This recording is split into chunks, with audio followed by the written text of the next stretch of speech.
أشهد أن محمدا رسول الله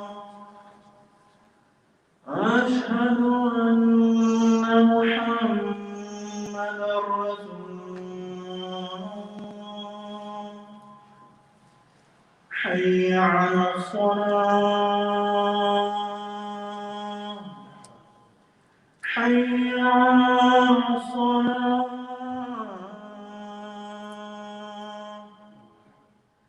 حي على الفلاح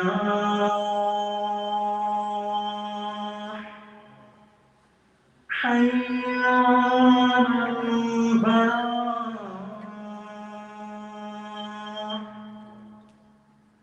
الله أكبر الله أكبر لا إله إلا الله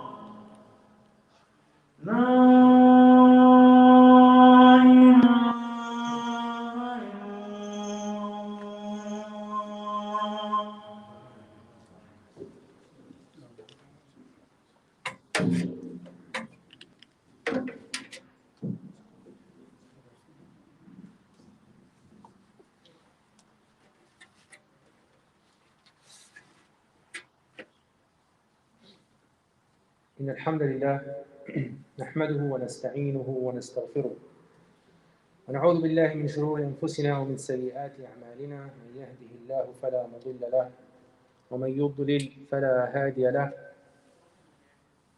وأشهد أن لا إله إلا الله وحده لا شريك له وأشهد أن محمدا عبده ورسوله يا أيها الذين آمنوا اتقوا الله حق تقاته ولا تموتن إلا وأنتم مسلمون يا أيها الناس اتقوا ربكم الذي خلقكم من نفس واحدة وخلق منها زوجها وبث منهما رجالا كثيرا ونساء واتقوا الله الذي تساءلون به والأرحام إن الله كان عليكم رقيبا يا أيها الذين آمنوا اتقوا الله وقولوا قولا سديدا يصلح لكم أعمالكم ويغفر لكم ذنوبكم ومن يطع الله ورسوله فقد فاز فوزا عظيما أما بعد.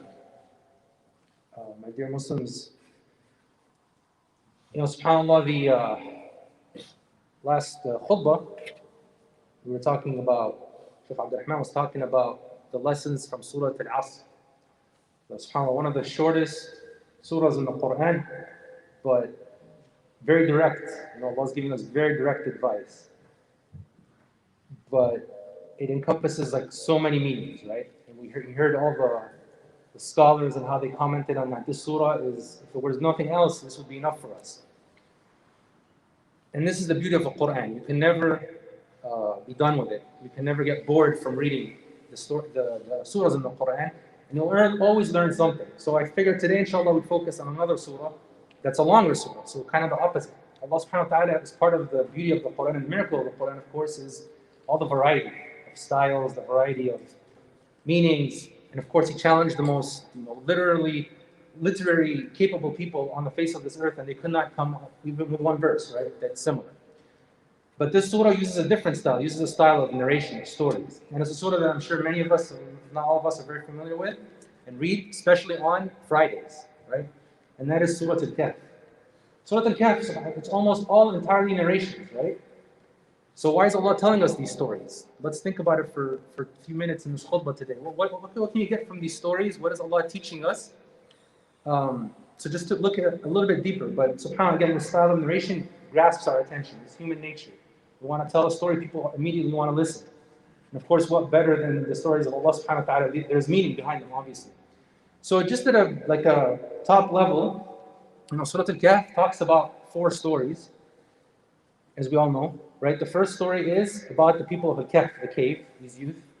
But it's really talking about a very important fitna. Each one of these stories is talking about a fitna, a tribulation, a trial. So that's the theme to keep in mind. The first one, if you think about it, it's really the fitna of your deen, your belief.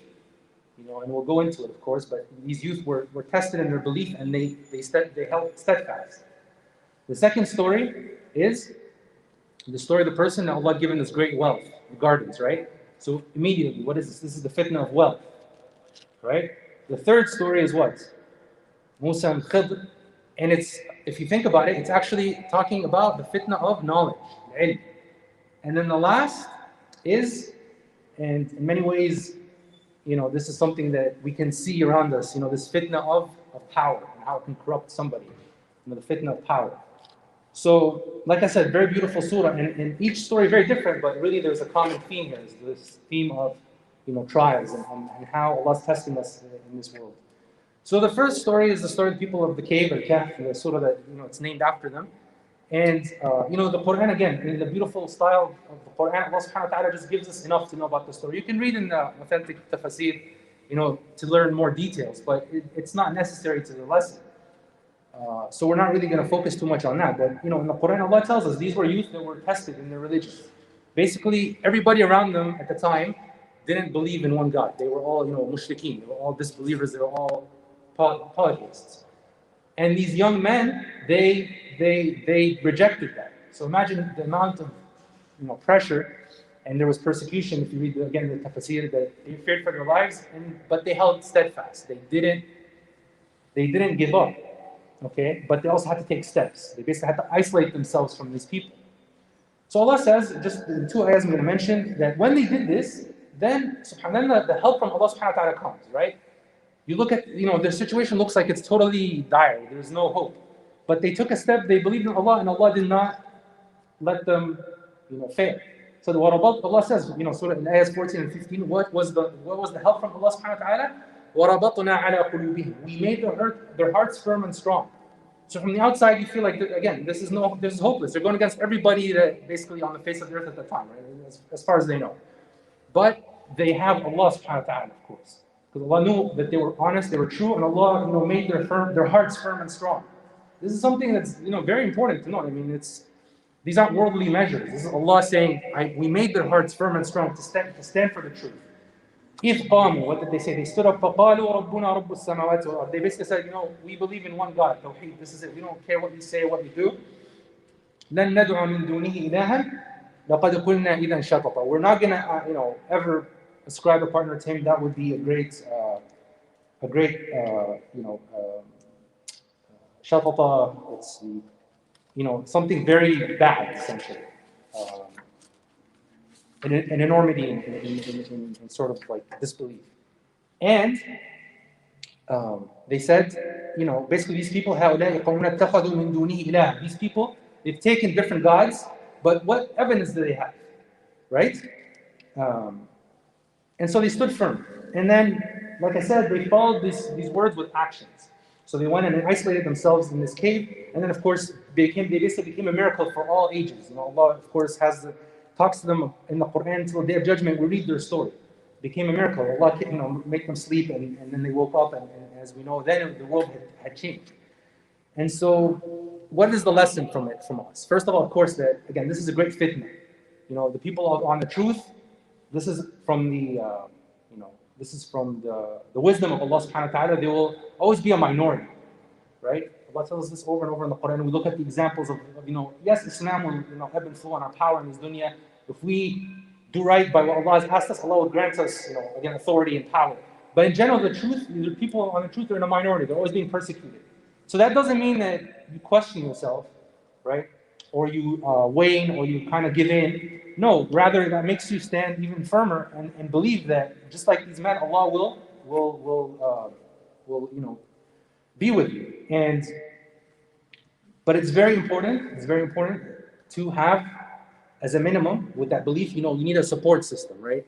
This is something that we should also learn from this. They were together. They supported each other. And Allah makes this actually very specific. Right after the story, and you'll see that this is a theme in Surah Al-Kahf, Allah narrates the story, and then there's like a direct command, like the conclusion. What do you take out of it? This was an order to Rasul that obviously is for us as well.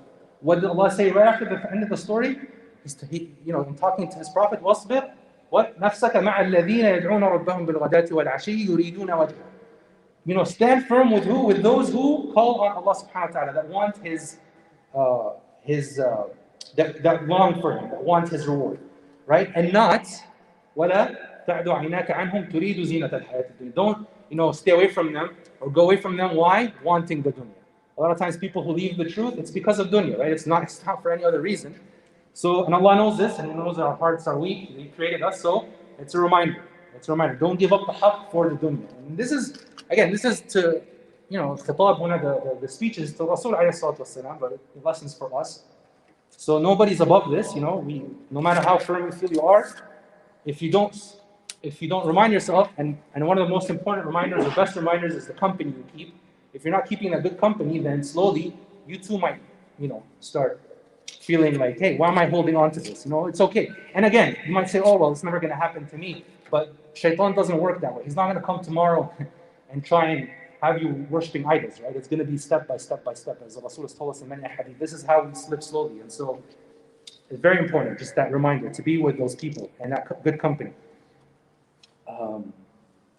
So the second story that is mentioned in the surah is what we talked about, fitna bil mal. Right? This is a story of the person who had 2 gardens. And again, Allah is very brief in the surah. So this person, Allah gave him a lot of wealth. In that day and age, it was gardens, right? Today, you can talk about palaces and wealth and yachts and billions of dollars and all that sort of thing.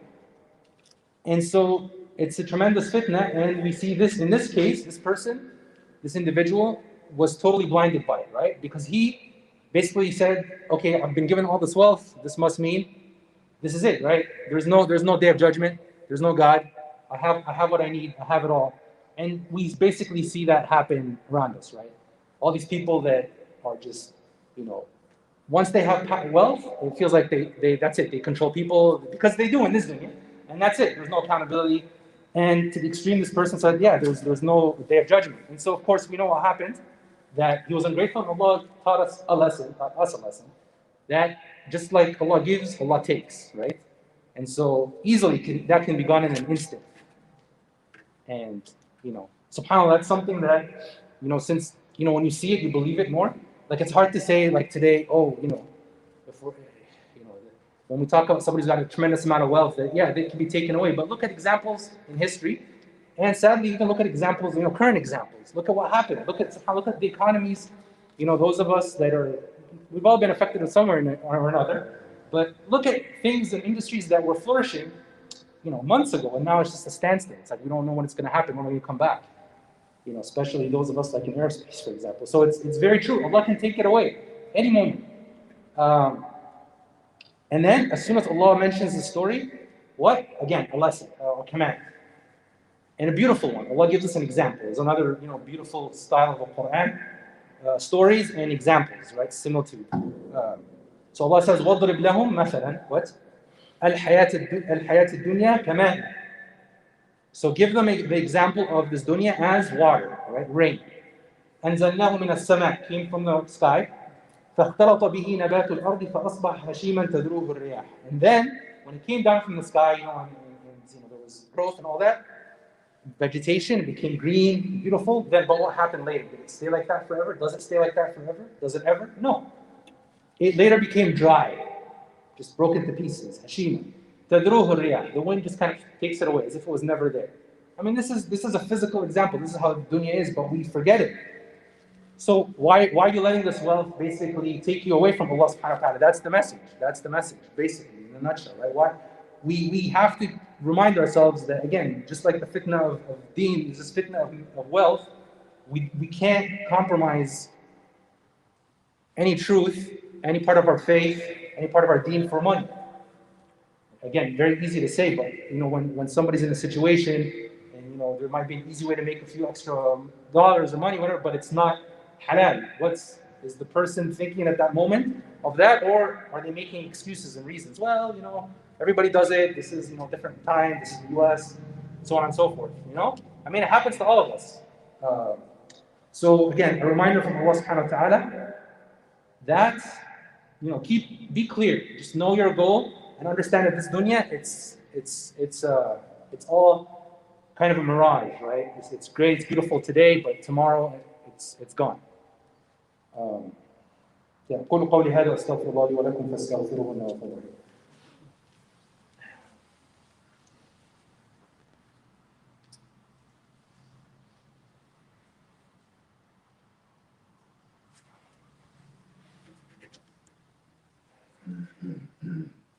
أشهد أن لا إله إلا الله أشهد أن محمدا عبده ورسوله. So the third story in Surah Al-Kahf is the story of Musa alayhi salam and Khutba. And as I mentioned, if you really look closely, it's really a kind of teaching us a little bit about the fitna of knowledge. And again, you can expand by reading Tafsir and why Allah tested Musa this way, right? Because essentially, Allah was basically teaching Musa alayhi salam, of course, us really by extension, that, you can be given knowledge, and of course, Musa alayhi salam is one of the great prophets, right? Kareemullah, and Allah gave him, the great miracles of the time, defeating the sorcerers and Fir'aun and all that. But Allah chose to test him or to show him that, there's certain knowledge that I can keep away even from you. But how did Musa alayhi salam respond? Right? Again, did he, question? Did he get upset? Did he, go to Al-Khidr? How did he even deal with Al-Khidr? The whole story, you see Musa alayhi salam basically, trying to seek the knowledge, but he's humbling himself in front of this person who, the narrations, there's difference in opinion, but Allah, he was just a knowledgeable, worshiping person, not necessarily any sort of prophet. So he was just a man that Allah chose. Allah gave some knowledge away from Musa alayhi salam. And so Musa is humbling himself for the knowledge. And also likewise, very important to note, Al-Khidr was also being humble with Musa. He didn't take advantage of the situation. Right? This is, a prophet coming to me for knowledge. And he just said, you're not going to have the patience. And Musa said, no, trust me, I will. And he gave him a couple chances. And I said, okay, you can't. You're not going to have the patience. But he was humble, and he's humble with the person, even though he had the knowledge. So it's a lesson for us if we're seeking knowledge or have the knowledge, to be humble, because this knowledge is first and foremost also from Allah subhanahu wa ta'ala, just like the wealth we talked about. Another great fitna, because this fitna of knowledge, every age, there's always, but maybe Allah, and this age it's greater, because we have all these advancements happening very rapidly. I guess that's the main difference, I would say.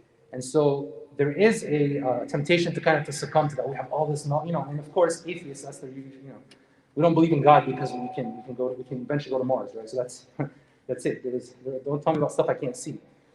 And so it becomes very physical, right? This whole dependence on science. And of course, this is all knowledge we as Muslims always have to remind ourselves, and this knowledge is from Allah. Allah chooses to give us some knowledge, and it's from His treasures, just like everything else. And so it's again a very, very stark example. And so Musa alayhi salam went and gained this knowledge, but again, not to be deceived by any knowledge Allah subhanahu wa ta'ala has given us is the point. And like I said, unfortunately, what you see sometimes with, even with our nations and our cultures is because we're behind on right now in the knowledge gap. There's a knowledge gap. We have to admit it. It's nothing to be ashamed of. But the problem is when we ascribe that to something that it shouldn't be. Meaning, the West is so advanced. Okay, we need to be like them. How are we going to be like them? Well, we need to dress like them. We need to eat like them. We need to look like them. We need to. And then you look at what's happening, and it's ridiculous, right? But there's no shame in saying, yeah, we need to learn, we need to advance ourselves, right? That's the thing. But we believe that this is from Allah subhanahu wa ta'ala first and foremost. And it's just because Allah raises a nation in this dunya, obviously there's different, it's a trial for those. They're not currently any nation that has tremendous power and knowledge is not different than nations in the past that had knowledge and power at that time. And we look at their example, right? Where are they now? If they're not on the haqq, Allah will take you away, will wipe them away.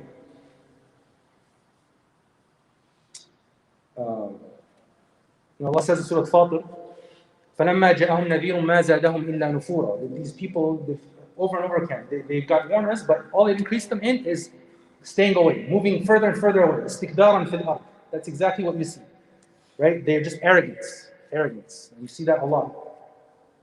وَلَا يَحِيقُ الْمَكْرُ السَّيِّئُ إِلَّا بِأَهْلِهِ. And Allah says that this evil that they're plotting, it will only encompass them in the end. This is kind of what we need to believe in. And then finally, in the last few minutes here, the last story is the story of Dhul-Qarnayn. So again, Allah very brief in the Quran mentions some person, some ruler, and this now revolves around the fitna of power. Right, so the fourth pillar. And again, very quickly, Allah mentions that he was, there were people that were being oppressed by Juj at the time, and they needed support, and he went and did it. basically for the sake of Allah subhanahu wa ta'ala. So again, the beautiful example of somebody who's been given that trial, that test, this time of power. So similar to like, this is a positive example, but he used it for the sake of Allah subhanahu wa ta'ala, and he didn't oppress by it. And this is probably, and maybe we can't all relate to this, depending on, but having power, and maybe we see examples around us for us to learn that people or individuals or whatever that once they have that power, their behavior changes, their motivations change. So subhanAllah, it's a very serious thing. And of course, we know from as-Salaf al-Salih and the beautiful examples before, Sahaba and Umar ibn Khattab, we have all these examples of how they didn't chase the power, because once they were given it and they were the proper person to have it, of course they did their utmost because for the sake of Allah, but they weren't actually going after it. They were trying to stay away from it because they understood the responsibility and they understood the fitna probably much better than we can. So this is just if you're in that position or possibly in that position, just check yourself and have again the suhbah, the good advisors that can keep a check on you, because power is as you can see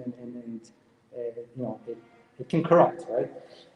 So I wanted in a few minutes to, like I said, the Quran has many beautiful examples and lessons, but Surah Al-Kahf, it's very special in the sense how it encompasses these stories, and each one, like I said, talks about one of the major fitan, tribulations that Allah tests us in this dunya with. So just to conclude, I ask Allah subhanahu wa ta'ala to make us, to when we read the Quran, to really think like, tadabbur, just thinking. You can't always do that, but sometimes you're reading the Quran, for the ajr and reading it for a reminder, but make that time, because subhanAllah, it'll change your relationship with the Quran, it'll change your relationship with how you view things around you in this world. Because again, this is kalamullah, this is the word of Allah. There's no truth before or after that. So I ask Allah to make us amongst those who read the Quran for understanding. I ask Allah subhanahu wa ta'ala to make us amongst those that stand firm in front of trials and tribulations. I ask Allah subhanahu wa ta'ala to guide us, to guide this ummah back to where it rightfully should be. أقول قولي هذا أستغفر الله لي ولكم وأقم الصلاة.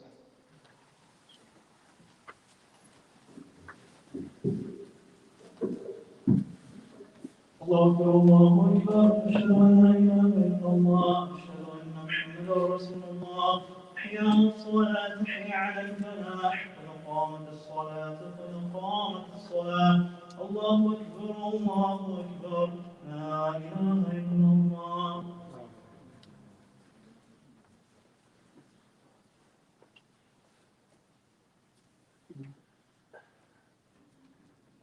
So we'll try to stay on the lines as much as possible. Allahu Akbar.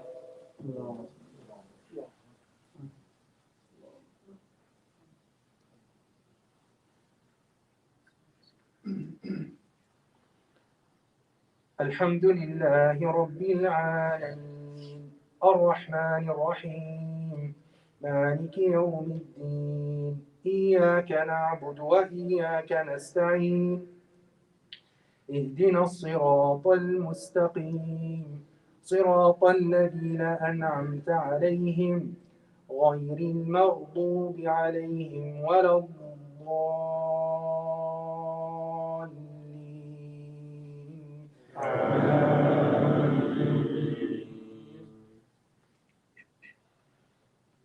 سبح اسم ربك الأعلى الذي خلق فسوى والذي قدر فهدى والذي أخرج المرعى فجعله غثاء أحوى سنقرئك فلا تنسى إلا ما شاء الله إنه يعلم الجهر وما يخفى ونيسرك لليسرى فذكر إن نفعت الذكرى سيذكر من يخشى ويتجنبها الأشقى الذي يصلى النار الكبرى ثم لا يموت فيها ولا يحيا قد أفلح من تزكى وذكر اسم ربه فصلى بل تؤثرون الحياة الدنيا والآخرة خير وأبقى إن هذا لفي الصحف الأولى صحف إبراهيم وموسى. الله أكبر.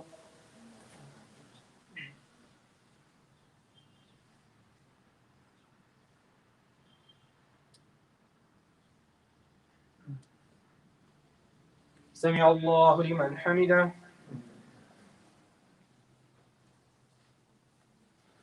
الله أكبر.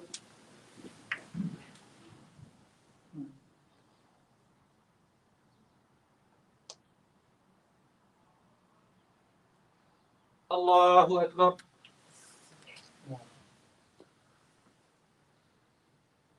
الله أكبر.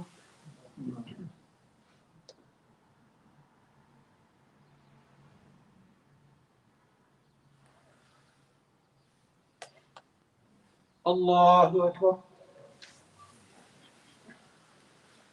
الحمد لله رب العالمين الرحمن الرحيم مالك يوم الدين إياك نعبد وإياك نستعين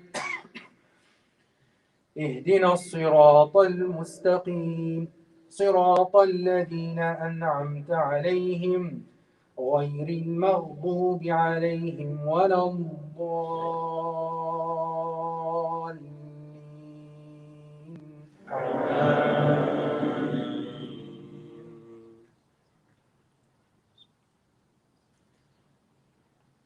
إذا زلزلت الأرض زلزالها وأخرجت الأرض أثقالها وقال الإنسان ما لها يومئذ تحدث أخبارها بأن ربك أوحى لها يومئذ يصدر الناس أشتاتا ليروا أعمالهم فمن يعمل مثقال ذرة خيرا يره ومن يعمل مثقال ذرة شرا يره.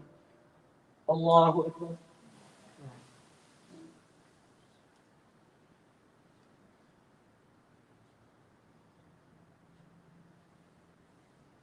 سمع الله لمن حمده. الله أكبر.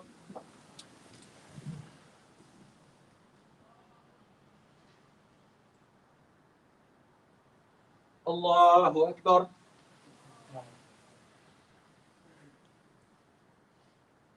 الله أكبر.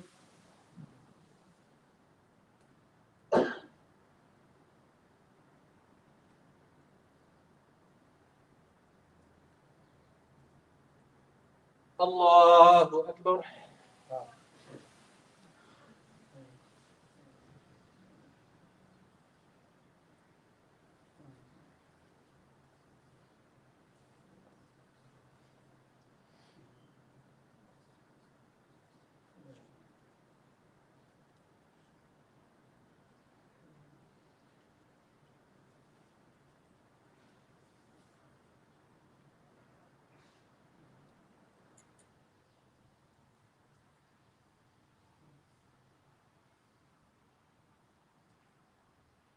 السلام عليكم ورحمة الله. السلام عليكم ورحمة الله.